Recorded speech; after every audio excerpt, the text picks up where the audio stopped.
Have you ever stood in your dead mother's kitchen, handing out tuna casseroles to the same neighbors who, 22 years ago, told the Peninsula Daily News your kid's sister was dangerous? That was me, last April, in Sequim, Washington. My sister Nora was 18 when they said she pushed a boy off the marina dock and she swallowed our mother's pills before Christmas. The town called her troubled, and I lived with that version for most of my life. My name is Reese Whitaker, and I fly cargo out of Anchorage. I came home for the funeral with a suit and a return ticket. Before she died, my mother said something I didn't understand. Brennan was on that dock, too.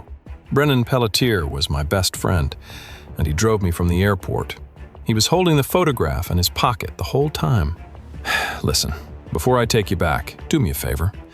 Hit subscribe so you stay with me through this, because there's a Sunday dinner in Mireille Pelletier's kitchen later that I am still not over.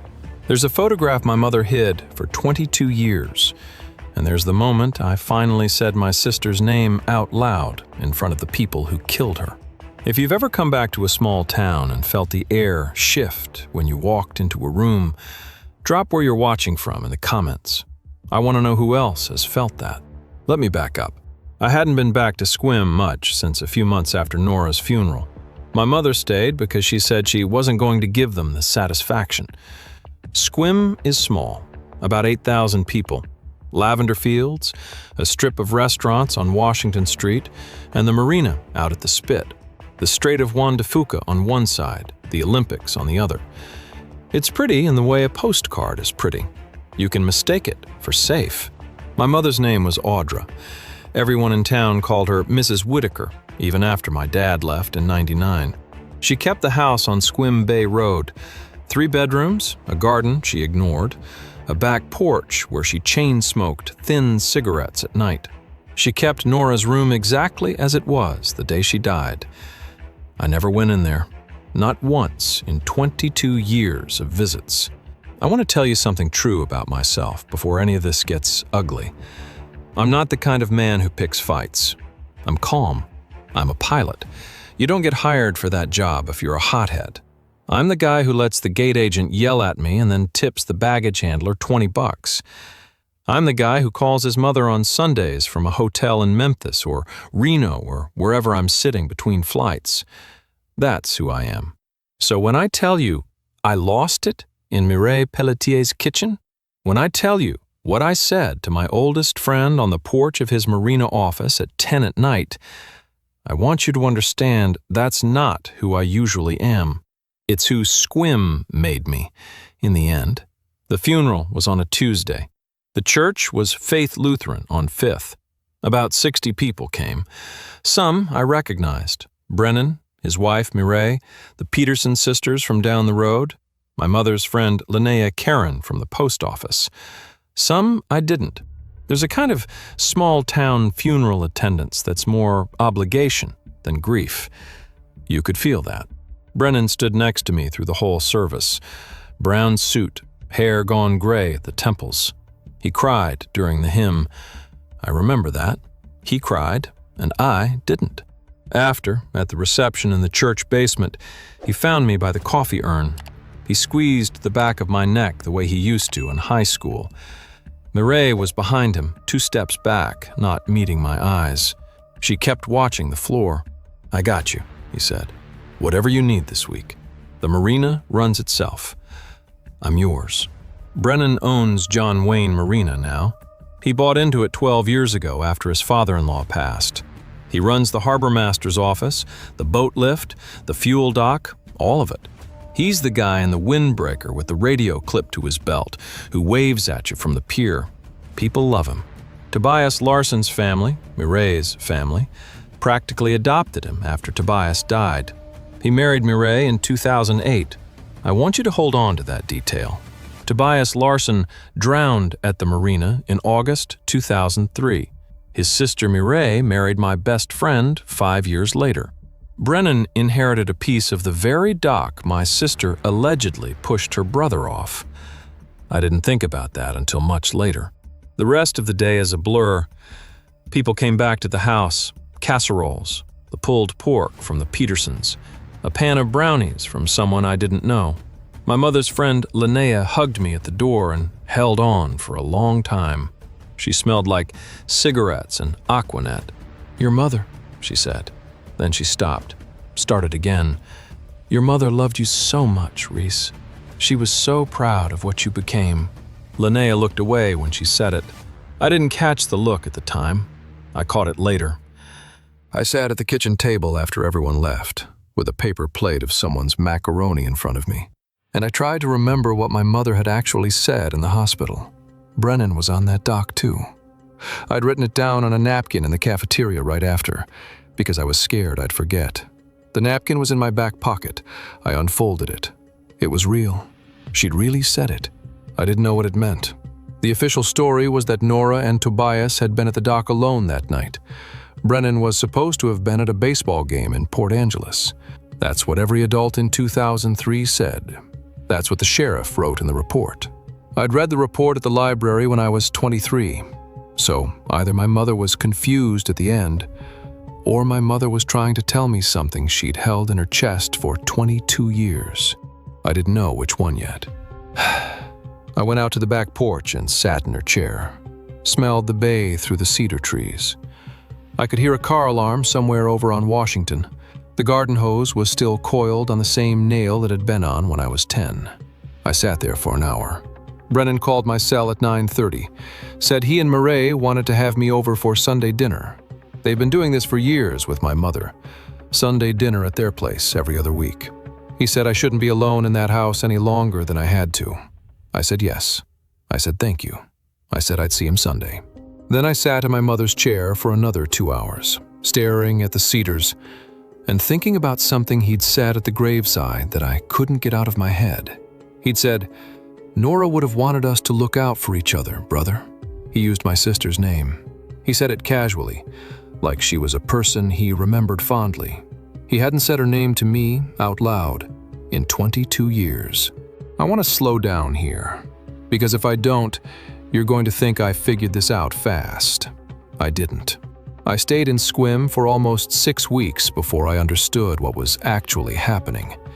And most of those weeks I spent thinking my mother had been confused and my best friend was being kind to me. That's the thing about people you've known your whole life. You don't audit them. You don't run their words through a filter. You just take what they say. The first week I was there, I went to the marina almost every day. Brennan would meet me at the harbor master's office around 11, and we'd walk down to the dockside grill for a beer and a clam chowder. He'd point out the new boats. He'd tell me which slip was who. He laughed easy. He had 3 crow's feet at each eye, and a tan line from his sunglasses. He looked like a man who'd had a good 22 years. I asked him once that first week, while we were standing on D-Dock looking at the sailboats, if he'd been to my mom's house since she died, to clean things up. He said, "I've been over a few times, Reese, just to check on the place. Your mom asked me a couple years ago if I'd keep an eye on it after she was gone. I hope that's okay." I said, of course. Of course it was okay. It didn't occur to me to ask which rooms he'd been in. The other thing I did that first week was open Nora's bedroom door. I drank a glass of bourbon first. Then I unlocked it. It was exactly how she'd left it on the night she died, December 14th, 2003. Bed made, a stack of college brochures on the desk, Western Washington, Whitman, 2 others. A row of running trophies from middle school on the windowsill. A framed photograph of her and our dad at the Lavender Festival when she was 9. There was a smell in the room I wasn't ready for. Just dust and old paper, and that particular smell that bedrooms get when no one's been in them for years. But underneath that, I swear I could smell her shampoo, the cheap fruit one she used. I sat on the edge of the bed, and I did not cry. I didn't trust myself to start. She was the best person I ever knew. I want you to understand that. Nora was the kid who tutored other kids for free. She was the kid who walked the neighbor's dog when they were too sick to. She was awkward and weird, and she laughed so hard at her own jokes she'd snort. She had this way of looking at you when you said something stupid that made you want to be better. She was 18 years old when this town decided she was a killer. She wasn't. I knew it then, I know it now. I just didn't know how to prove it. What happens next is what kept me going back to the marina. Because by the end of that first week, I was starting to notice something I hadn't expected. I want to ask you something. Have you ever lost someone? And then watched the people who hurt them carry on like they didn't? Have you watched them prosper, get married, run a business, sit at your dinner table, knowing in your gut that something is wrong, but you can't say what? If you have, just put a single word in the comments. I think a lot of you know what I'm talking about. People were uncomfortable when I said my sister's name. It started small. I was at the IGA buying coffee filters, and the woman at the register, she was maybe 60, gray bob, glasses on a chain. She'd known my mom for years. She rang me up and asked how I was holding up. I said, okay. I said the funeral was nice. Then I said, I keep thinking about Nora, too, being back here. It's a lot. She said, She didn't look up from the register. She handed me my receipt. She wished me a good day. That was it. No, I'm so sorry about Nora, too. No, she was a sweet girl. Nothing. The exact same thing happened at the gas station on the corner of Sequim and Brown. The exact same thing happened when I ran into one of Nora's old high school teachers at the hardware store. Mr. Hadley taught her AP English. He shook my hand. He said my mother was a fine woman. When I mentioned Nora, he went very still and said, "It was a long time ago, Reese. I hope you've been able to put it behind you." I want you to understand the texture of that. He didn't say, "I think about her." He didn't say, "I always wondered." He said basically, "Leave it alone." I started counting how many people in Sequim were comfortable saying my sister's name. By the end of that first week, the count was 0. Not one person. Not Brennan, not Linnea, not the Peterson sisters, not the IGA woman. Everyone said, "Your mother," easily. Nobody said Nora. It made me wonder who exactly had decided that, and when. The second week, I went to the public library and pulled the old Peninsula Daily News on microfilm. I'd done this once before when I was 23. I wanted to look again with grown eyes. The articles from August 2003 were exactly as I remembered. Tobias Larson, 18 of Sequim, drowned at John Wayne Marina the night of August 9th. Cause of death was determined to be drowning consistent with a fall from the dock and a head injury sustained against a piling. The investigation was led by Sheriff Hollis Pemberton. By August 14th, the paper had the news story. Witnesses had told the sheriff that Nora Whitaker, 18, had been on the dock with Tobias and the two had been seen arguing. The sheriff was investigating whether the drowning was an accident or whether Nora had pushed Tobias off the dock. By August 21st, the headline was, "Local Team Questioned in Marina Death." By September 2nd, the headline was, "Whitaker Maintains Innocence as Town Demands Answers." By December 18th, the headline was, "Whitaker Family Mourns Daughter 18." Sheriff Hollis Pemberton was quoted in 3 of those articles. He used the words troubled, intense, and history of conflict with the deceased. Nora did not have a history of conflict with Tobias Larson. They'd been classmates. They were not friends, but they weren't enemies. There was no history. The sheriff invented one. That was when I had my first theory. Hollis Pemberton was the cover-up. The Larson family was old money in Sequim. They owned land on the spit. They ran the marina. They donated to everything. When Tobias died, they needed a story that wasn't rich kid drowned drunk at his own family's dock. So Pemberton gave them one. I wrote his name down. Pemberton, Carlsborg, retired. 4 days later, Brennan and I were at lunch at the Highway 101 diner. He asked what I'd been doing with my time. I said I'd been to the library. I said I was thinking about pulling on the old Nora thread a little, just to understand what happened. He set his fork down. He looked at me for a long moment. Then he said very gently, "Reese, brother, I love you, but I don't know if a man who's just buried his mother should be re-traumatizing himself with the worst chapter of his family's life.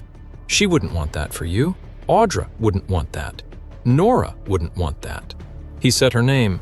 He said both their names. Calm, loving, the way you'd say them at a memorial. I almost stopped right there. The third week was when the small things started piling up. None of them were big. None of them were a smoking gun. They were the kind of thing that you only really notice if you're already looking. I drove out to Carlsborg to see Hollis Pemberton. Double-wide trailer at the end of a gravel drive. Old guy now, late 70s, oxygen tube, 2 terriers that wouldn't shut up. He sat me at his kitchen table and gave me coffee in a Mariner's mug. I asked him about Nora. He told me the same story he told the paper. Witnesses had seen them arguing. Nora had been the only other person on the dock. I asked who the witnesses were. He looked at me a long time. Then he said, "I don't recall, son. It was 22 years ago. I didn't keep notes." I said the report named one witness anonymously. He said, "I wasn't going to put a teenager's name in a report that was going to the press." I asked which teenager. He said, "I don't recall." I asked if he'd ever interviewed Brennan Pelletier, who was a close friend of both Nora and Tobias, and was supposed to be at a baseball game in Port Angeles that night. He said, "I don't recall." I left after 20 minutes. He walked me to my rental car. As I was opening the door, he said something that stuck with me. He said, "Reese, some chapters end. They just end. And you gotta let them." He looked tired when he said it. Not threatening, just tired. A man with an oxygen tube and 2 terriers and 22 years of something heavy. I drove back to Sequim thinking he'd done it. I was sure of it. He'd let the Larson family drive the narrative. He'd named Nora because the Larsons needed someone named. He didn't keep notes because he didn't want a paper trail. That was my first theory. I held it for almost 2 weeks. I want you to know that because it was wrong. The other thing that piled up that week was the Marina records. I went to the harbor master's office one afternoon when Brennan was out at his dentist. There's a woman at the front desk. I'd known her in high school. She'd been a year behind me. I asked her if I could see the slip records and the moorage logs from August of 2003. I told her I was just looking for closure. I told her my mother had asked me to. She hesitated. She said the old paper records were in the basement archive. She said most of the pre-2010 stuff had been water damaged in a flood years ago. She said she'd check the basement. She'd call me. She called me the next day. She said she was sorry. The August 2003 logbooks weren't there. The whole quarter was missing. June, July, August, September of 2003. Boxes for every other quarter going back to 1991, but not that one. She said, "Reese, I want you to know, I checked twice. They're not here." I asked when the flood had been. She said it was 2017. I asked who had been in charge of the records before 2017. She said very quietly, "Brennan, mostly. He took over the records room when he bought in." I thanked her. I drove home. I sat in my mother's chair on the back porch for a long time. I want to take a beat here, because I've been telling you this story like it was organized. It wasn't. The truth is, I was floating. I was sleeping in my dead mother's house. I was eating cereal for dinner. I was picking up the phone twice a day to dial Brennan and put it back down. I want to ask you something. Have you ever been in a place where the only people who could tell you the truth were the same people who buried it? Where the person you trusted most was the one whose hand you had to pry open? If you've been there, at a Thanksgiving table, in a family secret, in a workplace cover-up, I think you know what I mean. If this resonates, share what you remember. I think a lot of us have been through some version of this. What I didn't know yet was that the photograph that would change everything was sitting in a box in my mother's attic. That was the first night I started to wonder if my mother had meant something specific. Okay, here's the part I have to slow down for.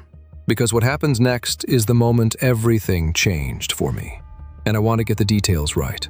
It was a Thursday, end of my 4th week in Sequim. I'd told Brennan I needed a few days to deal with my mom's belongings before Sunday dinner. I said I was overwhelmed. He said he understood. He said he and Murray would be thinking about me. He said to call if I needed anything at all. I started in the kitchen, then her bedroom. I made myself go through her closet, her dresser. Then I went up into the attic. The attic had 2 bare bulbs and a smell like old wool and dry wood. There were boxes everywhere. Christmas decorations, tax records going back to '85, my old Little League uniforms, a box of my dad's stuff she'd never thrown away. And in the corner, behind a busted humidifier, a single cardboard banker's box with my sister's handwriting on the lid. It said, "School Stuff," in green Sharpie. The S in stuff was looped. That was Nora's S. I sat on the attic floor and I opened it. It was mostly what you'd expect. Old report cards, a track and field ribbon, a Walkman with the headphones still wound around it, some letters from a boy at Whitman she'd been writing back and forth with, a graduation cap and gown still in the plastic from the dry cleaner. Underneath all of that, at the bottom of the box, was a manila photo envelope. It had a Walgreens sticker on it. The date stamp said August 11th, 2003, 2 days after Tobias drowned. My hands started to shake. I want you to picture this. I'm sitting cross-legged on a plywood attic floor under one bare bulb. There's an envelope in my lap. I have known for 22 years that my sister did not push that boy off that dock. I have known it the way you know your own name. I have never had any way to prove it to anyone. And I am holding what is, on its face, a Walgreens envelope developed 2 days after he died. I opened it. There were 11 photographs inside. Most of them were from a barbecue at the Larson house in late July. Nora was in some of them. Tobias was in some of them. Brennan was in most of them. They were just kids at a barbecue. The last photograph was different. It was taken at night. Long exposure, blurry. The dock at John Wayne Marina, lit by the spotlight at the end of the pier. 3 people on the dock. I could make out Nora on the left in a white sweatshirt. I could make out Tobias on the right with his arms out like he was talking. And there was a third figure between them. Smaller, mostly silhouette, but the shape of the shoulders, the slope of the head. Brennan. I sat there for I don't know how long. Long enough that the bulb started to flicker. Long enough that my legs went numb. There was a fourth shape I couldn't make out at first in the bottom corner, barely in frame. A kid, maybe. A leg, a shoulder. Whoever took the photograph. There was no date on the back of the print. There was a handwritten initial in pencil. M.M. Mireille. I sat in that attic until almost midnight. I didn't move. I kept staring at this 13-year-old boy frozen in a long exposure shot from August 9th, 2003, on the dock where everyone said he hadn't been. Brennan, who'd told the sheriff he was at a baseball game in Port Angeles. Brennan, who'd been the harbor master's records keeper when the August 2003 logbooks went missing. Brennan, who'd married Mireille Larson 5 years after her brother drowned. Brennan, who'd been on that dock too. I didn't sleep that night. I sat at my mother's kitchen table at 4 in the morning with the photograph in front of me and a glass of water I never drank. I want to tell you I had a plan by sunrise. I didn't. I had a photograph and a missing logbook and a dying woman's last sentence and a friend who'd been holding my arm for 3 weeks. I want to be honest about something. I almost burned the photograph. I sat there at 4 in the morning. My mother was dead. My sister was dead. Tobias was dead. The 3 of us who were left had built our lives on top of the silence. If I burned the photograph, we got to keep them. If I burned it, life continued. If I didn't, 3 lives I knew came apart. I'm not going to pretend I didn't think about lighting the match. I sat with that thought for 1 long hour. You can sit with it too, if you want. I'm not going to ask you which way you'd have gone. If you're still with me, hit subscribe. I've been dreading this next part for 22 years, and I don't want to walk it alone. I didn't burn it. I called Brennan at 6:30 that morning and asked him to meet me at his marina office at 10 that night, after closing. I told him I'd been going through my mother's things and I wanted to show him something. I tried to keep my voice the way it always sounded with him. He said yes. He said, "Brother, of course." He said he'd be there. I spent the whole day in my mother's house. I made copies of the photograph. I scanned it on the old printer in her den. I emailed it to my own 3 different email addresses. I texted a copy to a flight school buddy in Tacoma and told him not to ask questions, just keep it on his phone. I locked the original in a fireproof document box my mother kept her tax records in, and I put the box behind the water heater in the garage. I want you to hear that, because here is what I learned in 3 weeks. In a town of 8,000 people where the records have already been lost once, you do not show up to a meeting with the only original copy. That was the first competent thing I'd done since my mother died. At 10 o'clock that night, I drove down to the marina. The parking lot was empty except for Brennan's truck. The lights in the harbor master's office were on. The water was glassy and black. I could hear the rigging on the sailboats clinking 100 yards out. It was cold enough that my breath made clouds against the office window. He let me in. He was in his marina hoodie and jeans. He poured me a coffee from the office pot. He sat across the desk from me, easy, comfortable, like we were planning a fishing trip. I slid a printout of the photograph across the desk. He picked it up. He looked at it for maybe 3 seconds. He set it down. He said, "Reese, where did you get this?" I said, "My mom's attic." He nodded slowly. He took a sip of his coffee.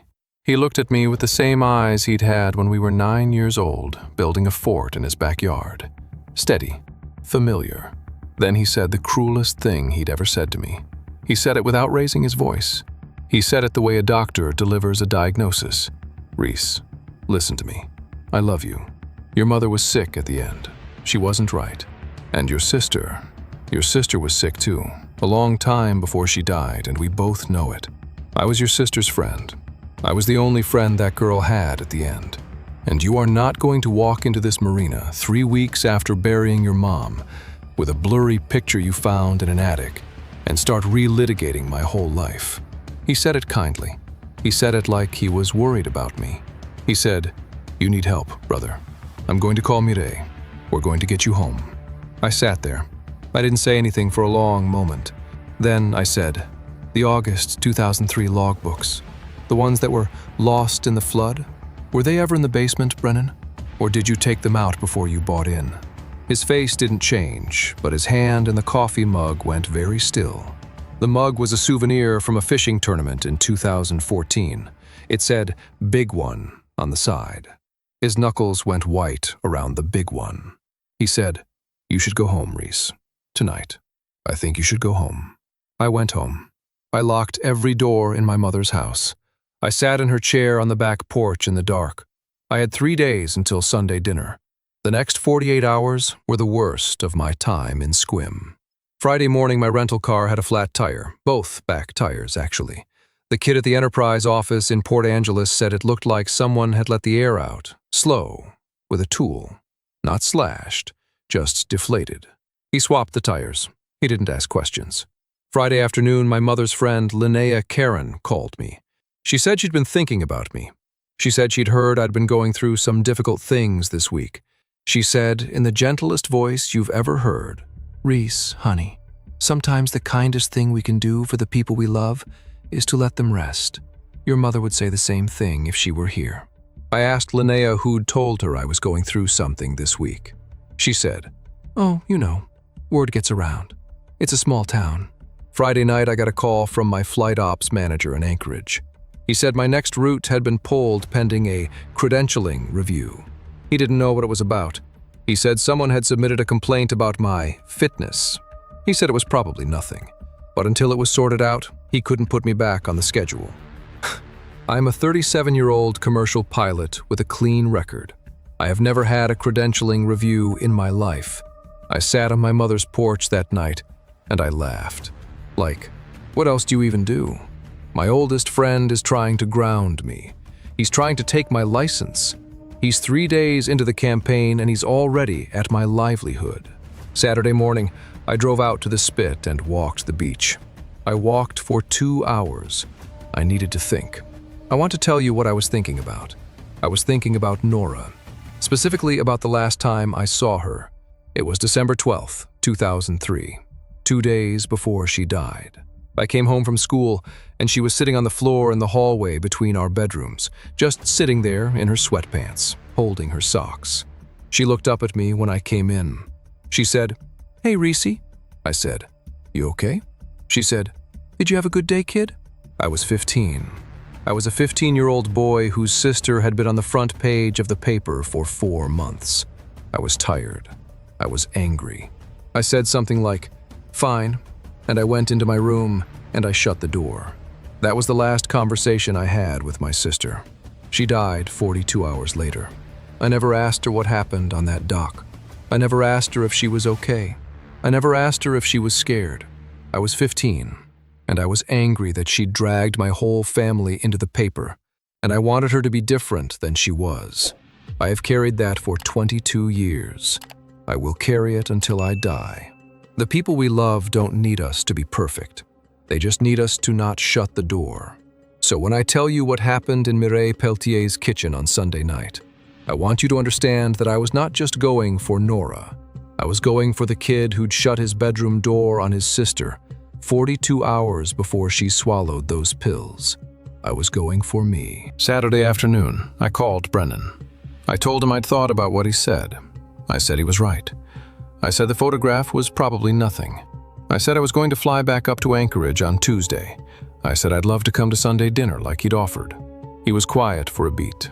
Then he said, warm as anything, "I'm so glad, brother. I really am. We'll make it a good night for you." I said, "See you Sunday." I hung up. I drove the Highway 101 down to a Bay Center rest area where I knew the cell signal was bad.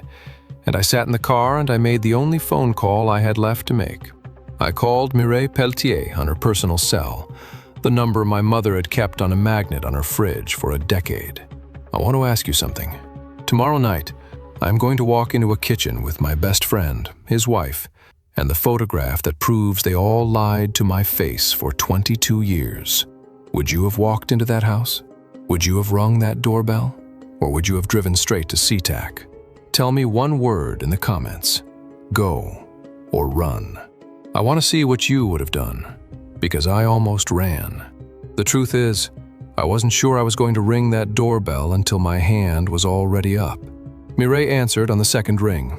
I said, "Mireille, it's Reese. I need to ask you about a photograph. I'm going to bring it to Sunday dinner. I want you to be ready." There was a long silence on the other end. Then she said, in a voice I'd never heard from her before, "I've been ready for 22 years, Reese." She hung up. Brennan and Mireille's house is up on Bell Hill, set back from the road behind a row of arborvitae. White craftsman with a wraparound porch, cedar shake roof, a view of the strait through the front window. He'd done well. The marina had done well.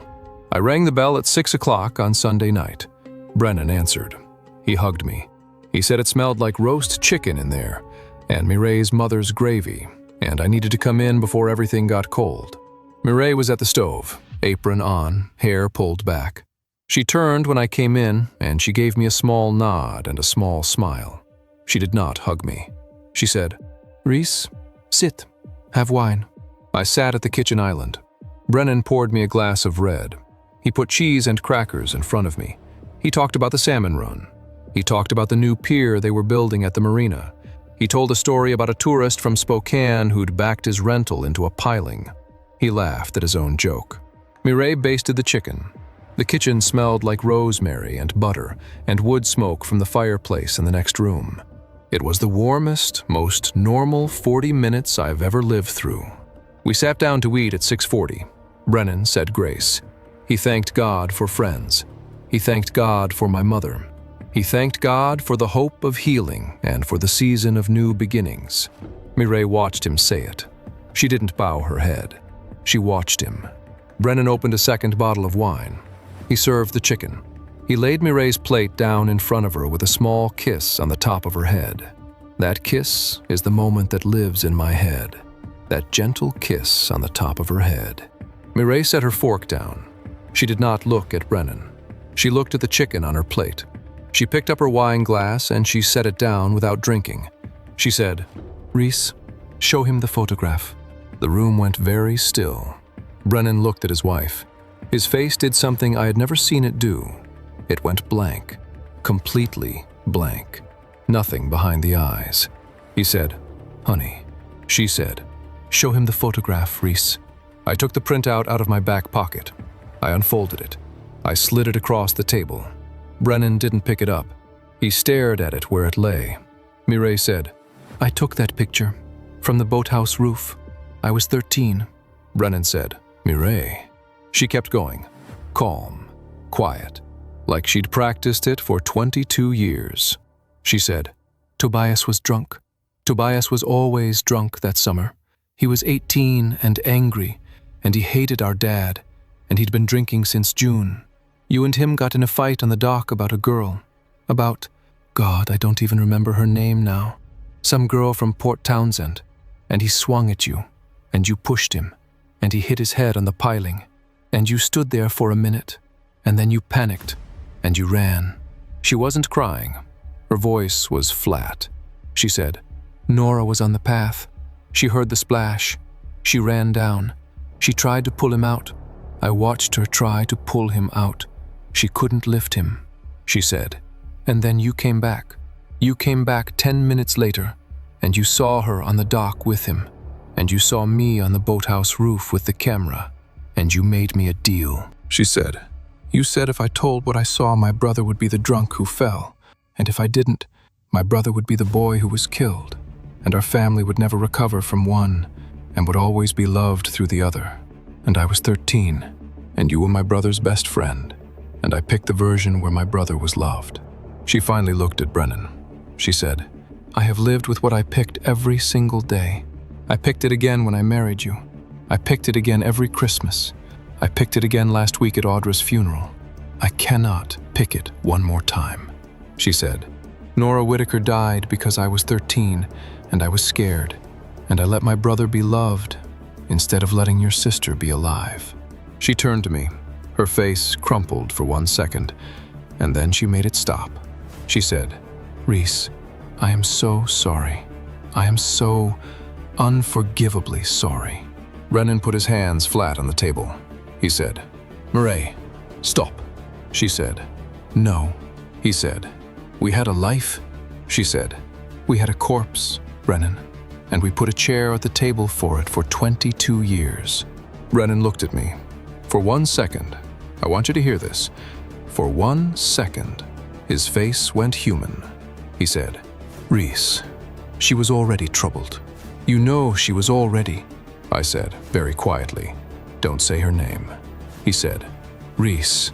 I said, don't say her name in this house ever again. I stood up. I picked up the photograph. I put it back in my pocket. My hands were shaking and I made them stop. I walked around the table and I knelt down beside Murray's chair, and I took her hand and I held it for a moment. I didn't say anything. There wasn't anything to say. I walked out the front door. The porch light was on. I could hear my own footsteps on the cedar boards. I could hear a car somewhere down the hill.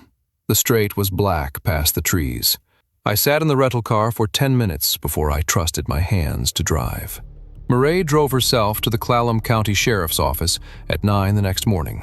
She brought a written statement she'd typed on her own laptop. She brought her own photograph from her own albums, the same shot, the original print, with the negative. The detective who took her statement was a woman who'd transferred to Clallam from Yakima 3 years ago. Her name was Detective Marcos. She was 41. She'd never heard of Nora Whitaker before that morning. That mattered. I want you to know, that mattered. By Tuesday, the case had been reopened. There would not be charges for Tobias's death. The statute of limitations on involuntary manslaughter had passed in 2009. And what Murray had described was, on paper, an accident he had run from. There would be charges for obstruction of justice and tampering with evidence. There would be a civil suit from the estate of Nora Whitaker, meaning my mother's estate, meaning mine. That's the legal version. The town version was different.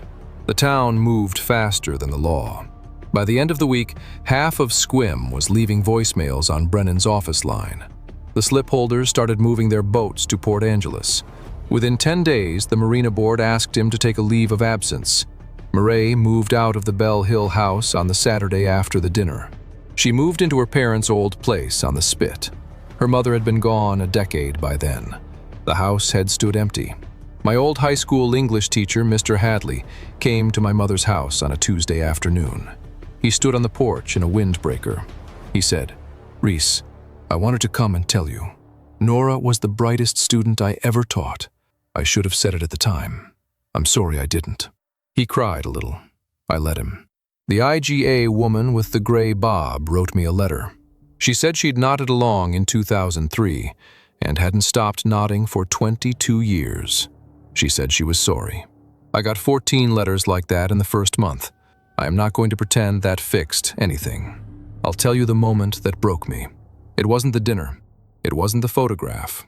It wasn't even the day Detective Marcos called to tell me the case had been reclassified.